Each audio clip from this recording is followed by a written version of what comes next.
I'm Logan Mercer, and I thought a weekend in the Appalachian backcountry would be just another photography trip. But as soon as I crossed the first ridge, I realized I wasn't alone. Something in the shadows had been waiting for me, and it had no intention of letting me leave.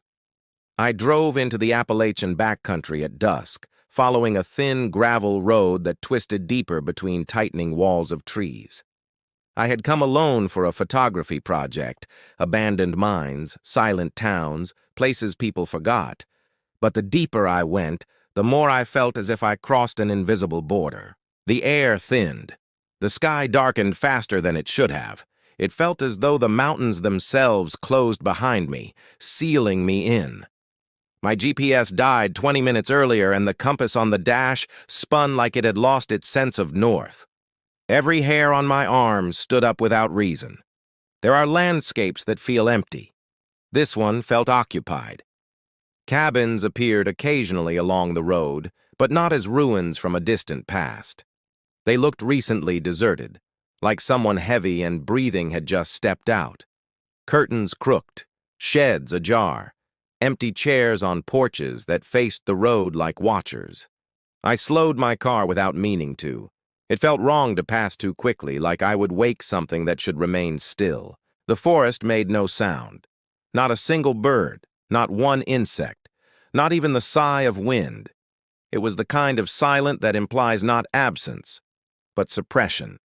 I stopped at a narrow pull-off near a collapsed mine shaft because the road narrowed beyond it, swallowed by brush and shadow.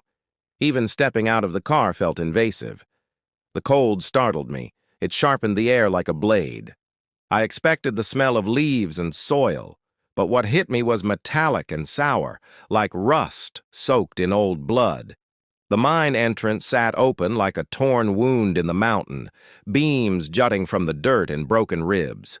The darkness inside was so dense, it looked like a substance rather than an absence. I walked closer, sweeping my flashlight across the churned soil. That was when I saw the impressions. Footmarks, but not right. Bare, human-shaped, yet wrong in scale and proportion. The toes were too long, jointed strangely, as if they could grasp. And the depth of each print suggested something tall, weighty, and recently there, as though it had stood just at the mouth, facing outward, aware of the world beyond the shaft. My throat tightened. Instinct told me not to photograph them, not because I doubted what I saw, but because documentation would make the reality harder to disbelieve later. I backed away without turning my back to the mine, not running but not calm. The trees felt closer now. The world behind me seemed to lean in. When I retreated to the car, locking the doors and shutting all lights, I realized my hands were shaking. Not because anything had happened yet, nothing had moved, nothing had shown itself, but because the land radiated intention. The mountains were not simply old, they were awake, and something inside the dark of them was recent, living and standing on its own bare feet. I lay in the car through the first hours of night pretending to rest, but never closing my eyes fully. The glass around me felt thinner than usual, like a membrane that could fail under a single breath. My body begged for sleep, but my mind stood guard, hyper-listening. Nothing in the world should be that silent.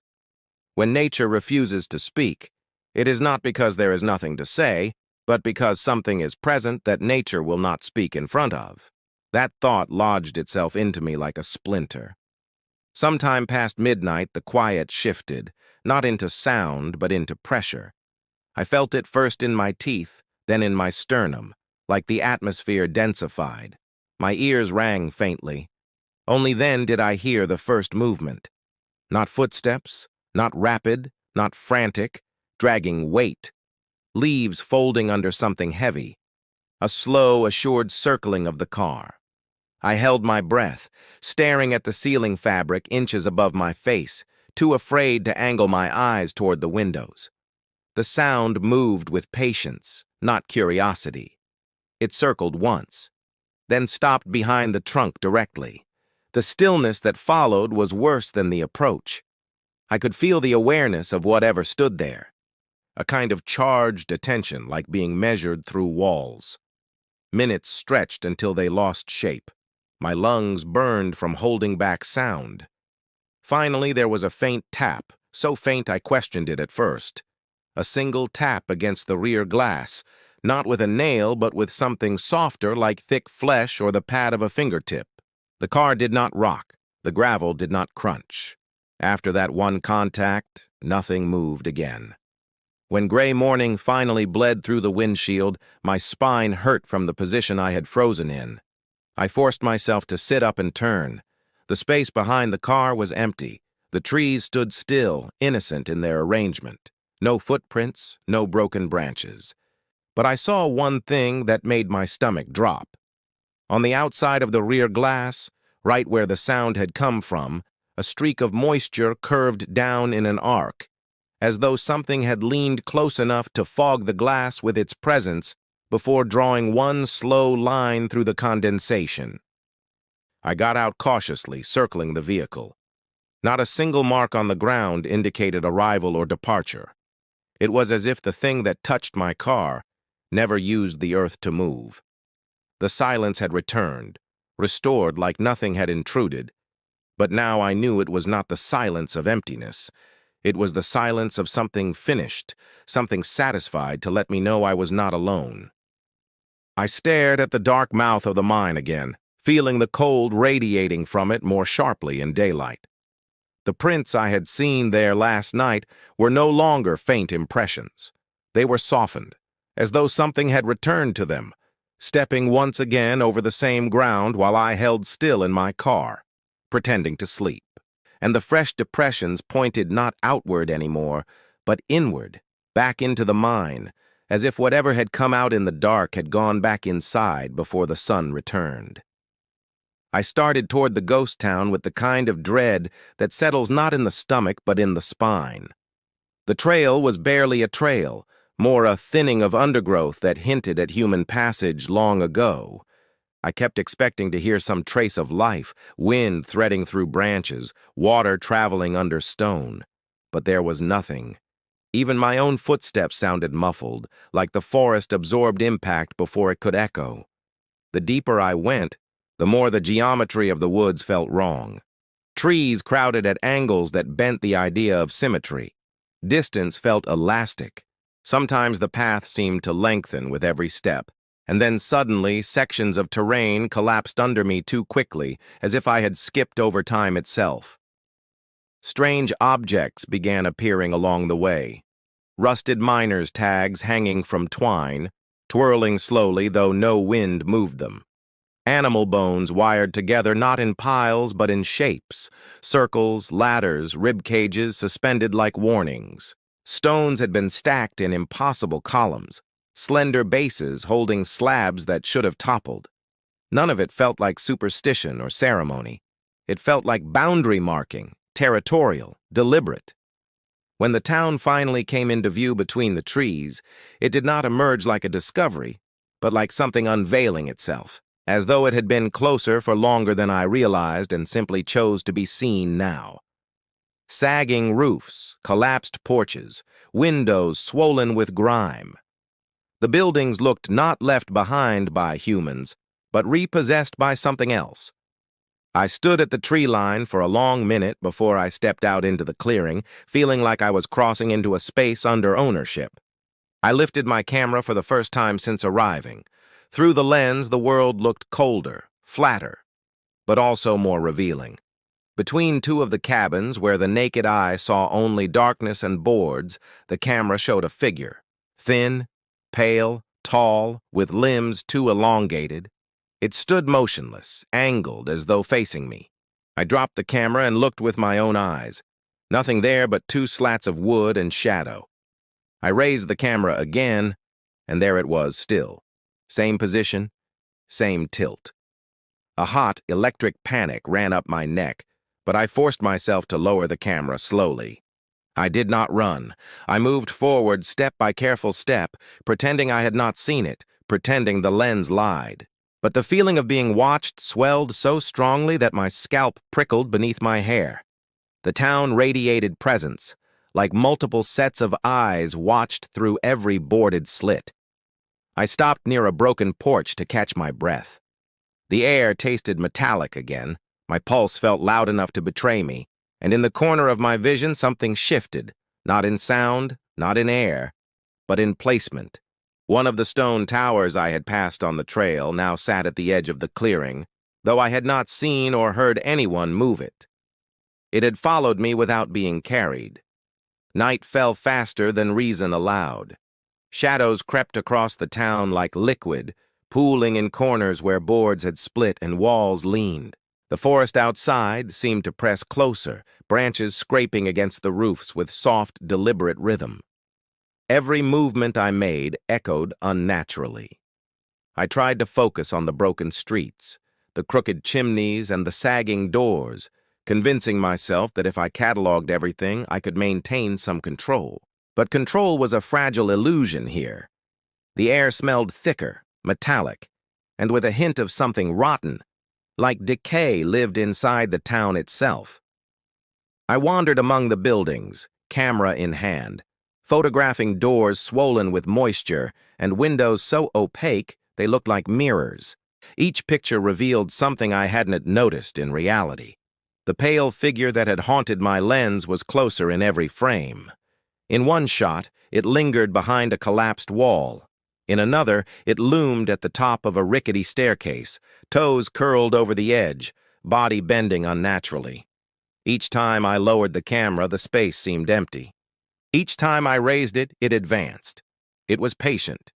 It waited, calculating each movement, unmoving until I blinked. I approached the mine shaft behind the town.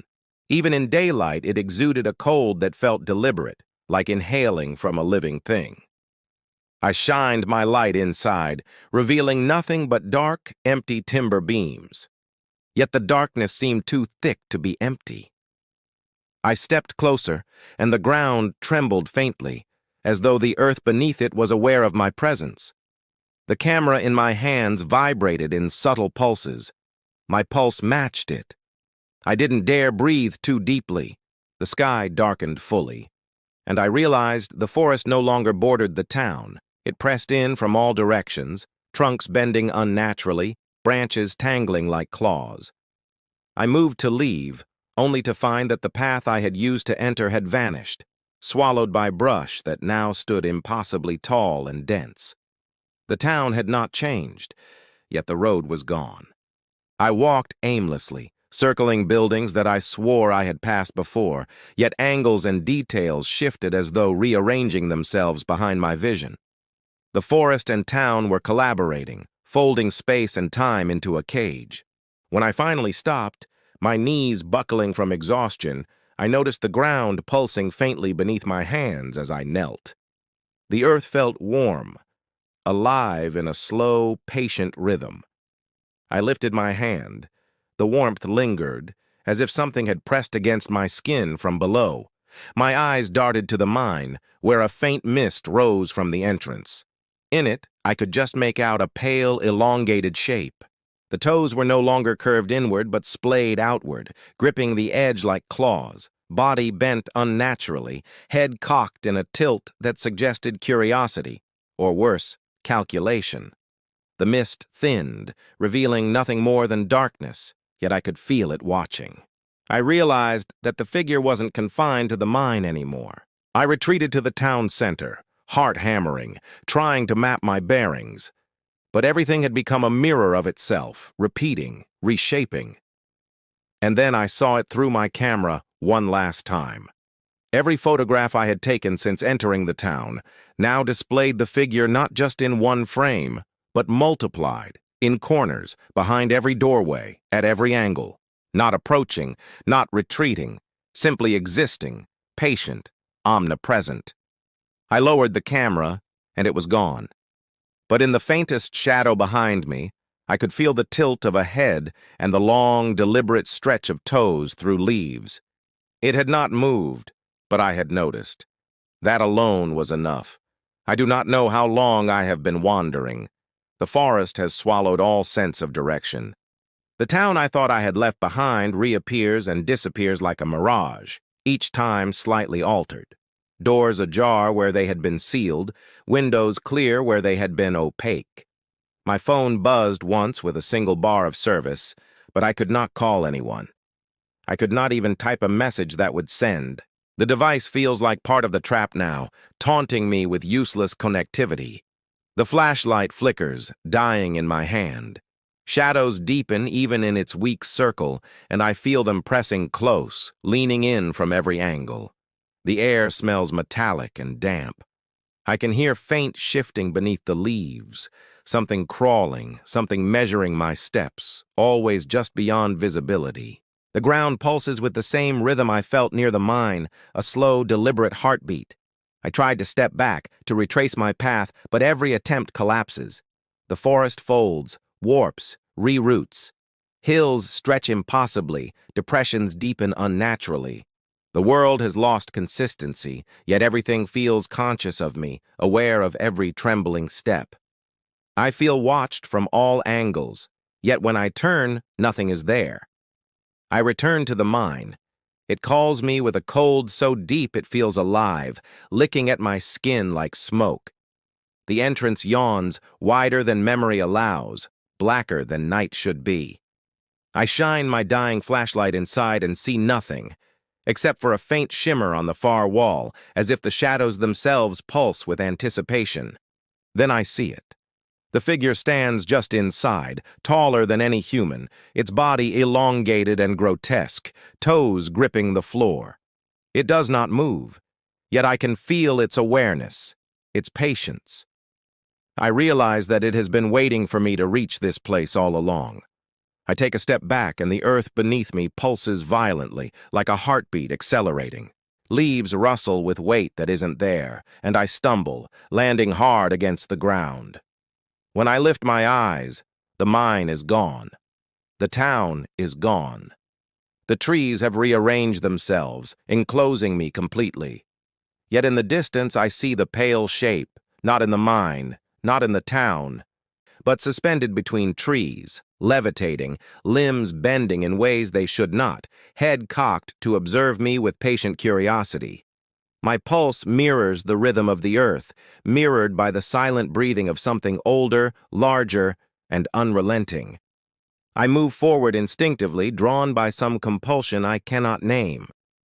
The figure does not approach, yet it is everywhere at once, in the shadow of every tree, behind every slight gap between trunks. My flashlight dies completely. I am plunged into blackness, yet I can feel it near me, pressing, patient, waiting. My thoughts loop endlessly. Am I being hunted, or have I already entered something that exists outside time? And then I notice the last horrifying detail. Beneath me, the ground is no longer soil, it is skin, warm and pulsing with slow, deliberate intention. I try to step back. The earth contracts, grips, pulls. Somewhere above or behind or perhaps within me, the pale figure tilts its head again. Its presence is everywhere now, and yet I cannot see it directly. It exists in the space between reality and memory, in the stretch of vision I cannot fully grasp. I do not know if I will leave this place. The mountains, the town, the mine. They are not locations anymore. They are living, folding around me, and I have become part of their patience. Somewhere in the shadows I feel toes pressing into the soil again, deliberate, measured, and watching. And then I realize the truth. I was never alone, and I will never truly leave. The Appalachian backcountry has claimed me, and the pale thing waits for the next observer, patient, patient, patient.